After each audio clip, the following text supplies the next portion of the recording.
Bienvenue chez Udemy. Je m'appelle Wassim Amriri, je suis un ingénieur en sécurité informatique. J'interviens pour des missions d'audit, du conseil et d'intégration des solutions de sécurité informatique, Next Gen Firewall, des DLP, des EDR, des solutions antivirales. Aussi, je suis analyste en sécurité informatique depuis 6 ans. Et si vous cherchez à étudier et pratiquer la détection et l'investigation des incidents, avec QRadar, vous êtes dans la bonne place. Dans ce cours-là, on va découvrir ensemble plusieurs sujets et plusieurs chapitres, tels que le process de la détection et de l'investigation des incidents, comment vous utilisez QRadar et autres outils pour faire de l'investigation dans votre entreprise. Ce cours est destiné en premier lieu pour les analystes en sécurité informatique, tout ce qui est SOC analystes, pour les administrateurs et ingénieurs en sécurité, cybersécurité, les threat hunters, et les incidents response team. Dans ce chapitre, on va voir les notions basiques que l'analyste doit obligatoirement connaître pour faire son boulot. Les basiques de la solution SIEM, overview sur les architectures, radar, etc.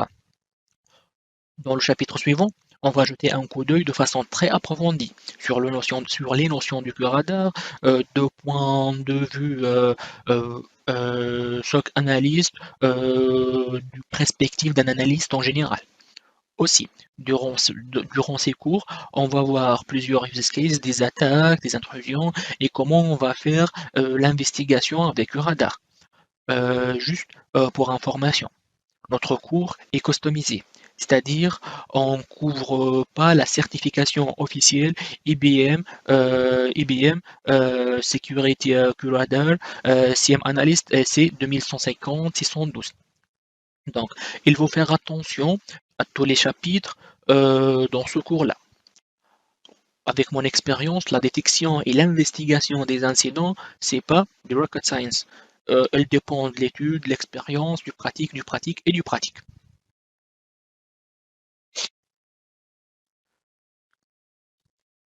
Tant qu'analyste en sécurité informatique ou bien un SOC analyste, ton rôle se résume dans ces quatre parties-là. Faire du monitoring et de l'investigation, les tâches quotidiennes ou bien journalières d'un SOC, par exemple le health check, les requêtes ou demandes, ce qu'on appelle en anglais on demande request. Je vous donne un exemple. Si votre manager remarque qu'il y a une machine dans votre réseau qui est en train de faire plusieurs tentatives de connexion sur le port 445 en interne et en externe, donc il t'appelle pour faire le suivi de l'investigation. Après quelques investigations, tu détermines qu'il s'agit d'un ransomware malacry, par exemple. La génération des rapports, du compliance selon différentes normes, ISO 27001 ou bien PSI, DSS, etc. Autre chose que je trouve très importante qu'il faut savoir, c'est la différence entre un analyste, un admin et un ingénieur ou bien un architecte. Donc, il ne faut pas que l'analyste prend le rôle ou bien les privilèges d'un ingénieur ou d'un architecte. Et la même chose, un architecte, il ne faut pas qu'il prend le rôle ou bien le privilège d'un analyste. Donc, la ségrégation et la différenciation est très importante ici. Donc, prenons le premier cas, c'est l'analyste. L'analyste, en fait, comme on a déjà parlé, il fait les tâches quotidiennes du SOC, l'investigation des incidents, ce qui est forensique, la gestion des rapports, la réponse aux offenses. Donc, si je passe dans mon radar, en fait, plus que 80% du rôle de l'analyste dans ces trois menus-là, dans la partie offense, log activity et network activity. Donc, l'admin, qu'est-ce qu'il fait? En général, l'admin, il fait la création des règles sur le CM, il fournit l'accès et les privilèges aux analystes, aux ingénieurs, et la gestion des logs sources, c'est-à-dire il ajoute de nouveaux logs sources, et la gestion des apps radar. Je vous montre rapidement parce que réellement, je veux pas que ma présentation soit 100% théorique. On a dit que la création de règles, donc l'administrateur, il a le droit de créer des règles. Par exemple, on passe dans le menu offense, on trouve ici la partie rôle.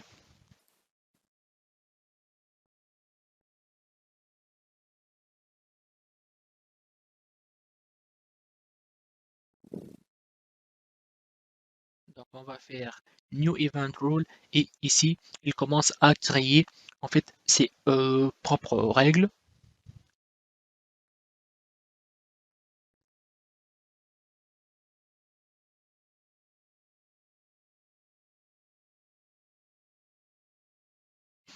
Ne vous inquiétez pas, on va expliquer en fait ces différentes options dans des chapitres suivants. Voilà, il crée ses règles et il met sa règle dans la bonne place. Comme on a dit, l'administrateur aussi, il a le droit de d'ajouter en fait et de gérer les logs sources, par exemple. Voilà, il passe ici dans les logs sources et il peut ajouter en fait les différentes logs sources. Voilà, il clique ajout.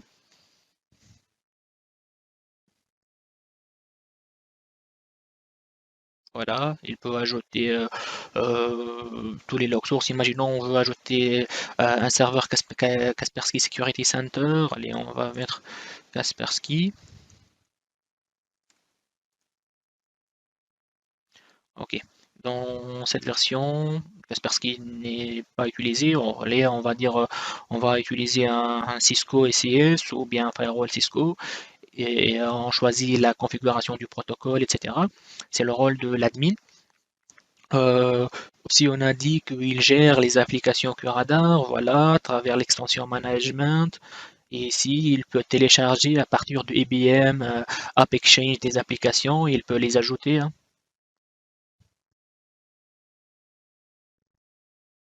Voilà. C'est le rôle de l'administrateur. L'ingénieur, on a dit en fait, ou bien l'architecte, c'est la gestion de l'environnement QRadar, le design de la système, et il détermine les dimensionnements des rôles et du flow. À la fin de cette formation, donc vous êtes capable de comprendre le process de l'investigation des attaques et les incidents, comprendre comment QRadar fait la collection, la corrélation des événements, des informations, tu prends la main sur l'interface QRadar, ce qui rend l'analyse très facile, la réalisation des tâches classiques dans votre SOC, être capable de gérer de générer des rapports et de les customiser, d'ajouter votre logo, le logo de votre société, faire de l'investigation de A à Z. Donc la détection finit par la clôture de votre incident en utilisant par exemple des outils tels que Resilient ou bien The Hive, etc. Donc, en fait, on va parler maintenant du rôle de votre SIEM. On ne va pas donner une définition académique pour un SIEM, mais professionnellement, un SIEM il est capable de faire la collection des events et des flows. Quand on dit des flows, on dit des network traffic et des security informations, c'est-à-dire on collecte les security informations par exemple à partir des threat intelligence. La corrélation des events là depuis les log sources et les flows, par exemple les routeurs, les switches, les firewalls, etc. La génération des alertes en real time sont rentrées à chaque fois à la log source, le reporting et le compliance, avoir un rapport très détaillé, riche avec les informations, avoir une unified ou bien une console centralisée de tous les logs qui circulent dans votre entreprise, ce qui est très important en termes de forensique. Donc, euh, la différence entre un CM et une solution de log management.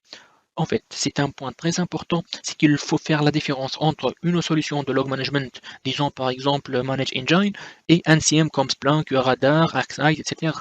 Un CM est obligatoirement une solution de log management, mais une solution de log management n'est pas un CM. Par exemple, une solution de log management ne peut pas collecter des informations depuis des flow sources, du network traffic ou bien à partir de threat intelligence. Par exemple, tu ne peux pas coupler votre solution threat, votre solution du log management avec une threat intelligence, par exemple, tel que Kaspersky Feed ou bien IBM X-Force, ou bien un logiciel de scan des vulnérabilités. On peut aussi avec une solution, on peut pas aussi avec une solution de log management générer des incidents, des offenses en real time. Avec la solution de log management, on peut faire que des recherches basiques, euh, stockage des logs, c'est tout, hein. Donc maintenant, on va alimenter notre SIEM par des sources d'informations. Par exemple, les sources d'informations, on a des logs sources. Donc, et les logs, en fait, on trouve toujours dans cette partie-là. Donc, quand on ajoute un log, on va le trouver dans ce menu-là, log activity. Donc, les exemples des logs sources, on a tout ce qui est système d'exploitation, Linux, Windows, etc. Tout ce qui est firewall, Next-Gen Firewall, FortiGate, Palo Alto, Sophos. Il y a du proxy tel que ForcePoint, Blockout. Il y a des databases, Oracle, SAP HANA, etc. Il y a des flow sources en fait, tels que les network taps, les noteflow, ou bien on peut utiliser d'autres protocoles. On va détailler ça dans les chapitres suivants. Le QFlow, le NetFlow, la différence entre le QFlow, c'est le protocole de QRadar, le JFlow, le NetFlow. On peut aussi ajouter en fait des sources d'informations à partir de vulnérabilité scan. Par exemple, on peut utiliser QRadar Vulnerability Management, ou bien on utilise un third party vulnerability scanners tels que par exemple Nessus, Qualys, Nexpose. En fait, on fait le scan et par la suite, les résultats de scan vont être corrélés et ajoutés dans les SIEM. Il y a aussi les assets informations, les watchlists, par exemple dans les watchlists, exemple, par exemple les retours de ressources humaines. Je donne un exemple. Par exemple, la ressource humaine, elle envoie à votre équipe une liste des personnes qu'ils ont virées du travail.